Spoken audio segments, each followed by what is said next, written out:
بسم اللہ الرحمن الرحیم۔ السلام علیکم محترم ناظرین، قصص الاسلام 0.2 میں خوش آمدید۔ اللہ تعالیٰ قرآن مجید میں مختلف مقامات پر حضرت موسیٰ علیہ السلام کا ذکر خیر فرماتے ہیں۔ کہیں تو آپ علیہ السلام کا قصہ تفصیلاً مذکور ہے اور کہیں اختصار کے ساتھ بیان ہوا ہے۔ فرمایا جا رہا ہے کہ حضرت موسیٰ علیہ السلام اور فرعون کا صحیح واقعہ لوگوں کے سامنے بیان کر دیں۔ بالحق کا مطلب ہے اتنی سچائی کے ساتھ گویا آپ نے اپنی آنکھوں سے دیکھا اور کانوں سے سنا ہے۔ فرعون کے ظلم کی انتہا اور اس کا بچوں کو قتل کرنے کا واقعہ ہماری پچھلی ویڈیو میں ملاحظہ کیجیے۔ تو چلتے ہیں حضرت موسیٰ علیہ السلام کی زندگی کے بارے میں کچھ جاننے کے لیے۔ جب فرعون نے بنی اسرائیل کے بچوں کا قتل عام شروع کر دیا تو قبطیوں نے فرعون کے دربار میں آ کر شکایت کی کہ بنی اسرائیل کے بچوں کے قتل کی وجہ ان کی تعداد بہت کم رہی ہے اور ڈر ہے کہ بڑے بوڑھے بھی ایک دن گزر جائیں گے اور اس طرح مفت کے مزدور ہمارے ہاتھ سے نکل جائیں گے۔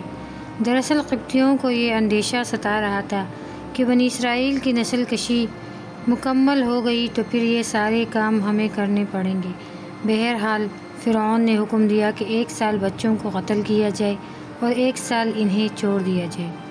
حضرت موسیٰ علیہ السلام کی پرورش کے انتظامات۔ علماء فرماتے ہیں کہ حضرت ہارون علیہ السلام معافی کے سال پیدا ہوئے اور حضرت موسیٰ علیہ السلام قتل کے سال۔ آپ کی والدہ کو جب حمل کی گرانی محسوس ہوئی تو بہت پریشان ہوئی۔ پہلے دن سے حمل کو چھپاتی رہیں اور قدرت خداوندی سے انہیں دیکھ کر کسی کو اندازہ بھی نہیں ہوتا تھا کہ آپ کے ہاں بچہ پیدا ہونے والا ہے۔ بچہ پیدا ہوا تو انہیں الہام ہوا کہ صندوق بنا کر اسے رسی سے باندھ لو اور جب خطرہ لاحق ہو تو بچے کو اس صندوق میں رکھ کر دریا میں ڈال دو۔ آپ کا گھر نیل کے بالکل کنارے پر تھا، اس لیے آپ بچے کو دودھ پلاتی رہیں۔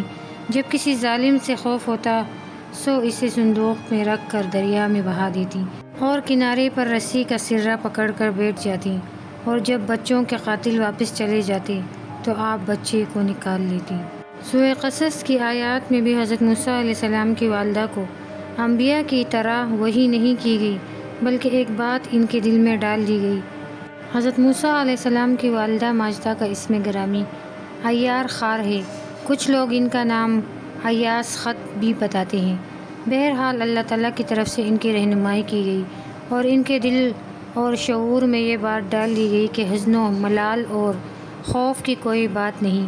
اگر چند لمحوں کے لیے تیرا بچہ تجھ سے بچھڑ بھی گیا تو اللہ تعالیٰ اسے تیرے پاس لوٹا دے گا اور وہ نبی مرسل ہوگا، دنیا و آخرت میں اس کی شہرت اور عزت ہوگی۔ دریا کی موجوں میں بہتا ہوا صندوق فرعون کے محل میں حضرت موسیٰ علیہ السلام کی والدہ ماجدہ اللہ کے حکم کے مطابق عرصے تک چلتی رہیں۔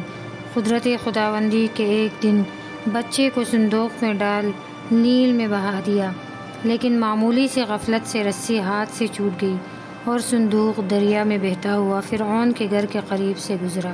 جب صندوق فرعون کے گھر تک جا پہنچا تو حضرت آسیہ رضی اللہ تعالیٰ عنہ نے صندوق کھولا اور پردہ ہٹا کر دیکھا تو حضرت آسیہ اس چمکتے چہرے کو دیکھ کر حیران رہ گئی۔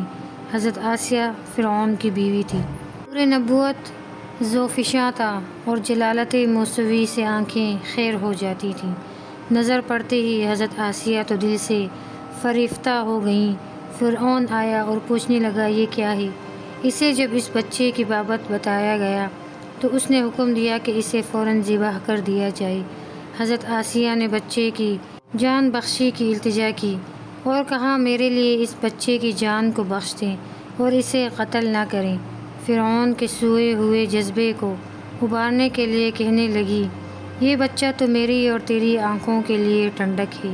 فرعون کہنے لگا تیری آنکھوں کے لیے تو ٹھنڈک ہو سکتا ہے لیکن مجھے اس سے کوئی غرض نہیں، مصیبت زبان کی وجہ سے نازل ہوتی ہے۔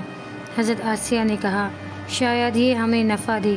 آسیہ کو تو وہ نفع اللہ تعالیٰ نے عطا کر دیا جس کی وہ امید لگائے ہوئی تھی۔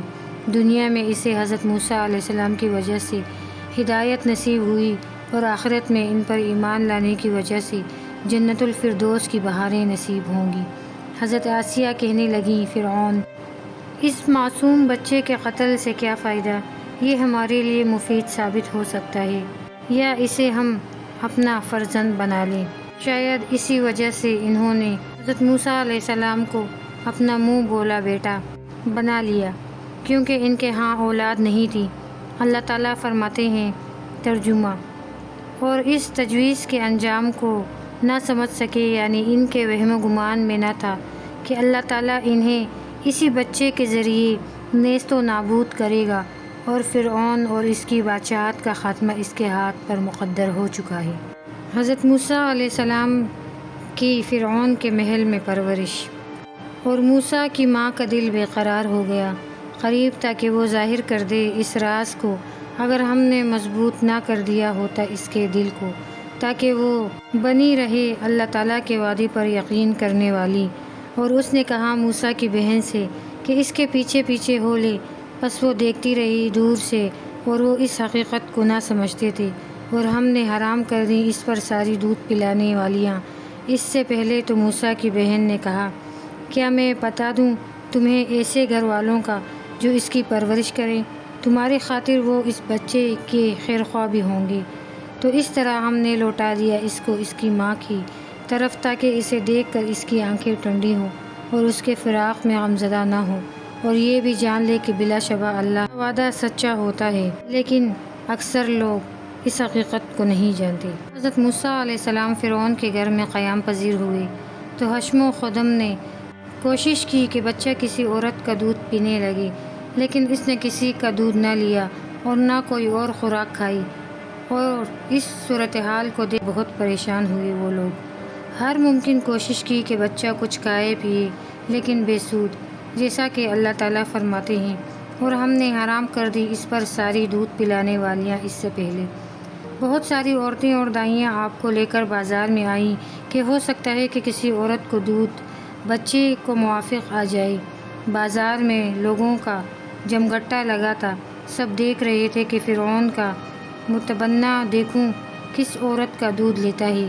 اسی اثنا میں حضرت موسیٰ علیہ السلام کی بہن کی نظر ان پر پڑ گئی کہ یہ تو موسیٰ ہیں اور انہیں دودھ پلانے کی سرتوڑ کوشش ہو رہی ہے۔ بچی آگے بڑھی اور یہ اظہار نہ کیا کہ میں اسے جانتی ہوں، بلکہ لاعلمی کے انداز میں بولی، کیا میں بتا دوں تمہیں ایسے گھر والوں کو جو اس کی پرورش کریں، تمہاری خاطر وہ اس بچے کے خیرخواہ بھی ہوں۔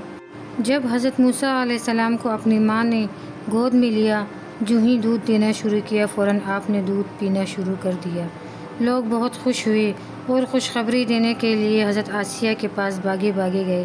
حضرت آسیہ نے حضرت موسیٰ علیہ السلام کی والدہ ماجدہ سے فرمایا کہ آپ میرے گھر میں رہیں، میرے ساتھ اسی محل میں آپ کا پورا خیال رکھوں گی۔ لیکن انہوں نے انکار کر دیا اور کہا، میں خاوند اور بچوں کو کیسے چھوڑ سکتی ہوں، انہیں میری ضرورت ہے۔ ہاں، آپ بچہ میرے سپرد کر دیں، میں اسے ساتھ لے جاتی ہوں۔ حضرت آسیہ مان گئی اور موسیٰ علیہ السلام اپنی ماں کے ساتھ گھر واپس آ گئے۔ حضرت آسیہ نے ان کی بڑی خاطر مدارت کی اور انہیں اجرت میں کپڑے، کھانے پینے کی چیزیں اور دوسرا سامان دیا۔ آپ اپنے بیٹے کو سینے سے لگائے واپس تشریف لائیں، اور ماں بیٹے کی جدائی وصال میں بدل گئی۔ روایت ہے کہ حضرت موسیٰ علیہ السلام جب بچے تھے تو فرعون کو اس پہ شک ہوتا تھا کہ یہ بہت ہی ہوشیار بچہ ہے۔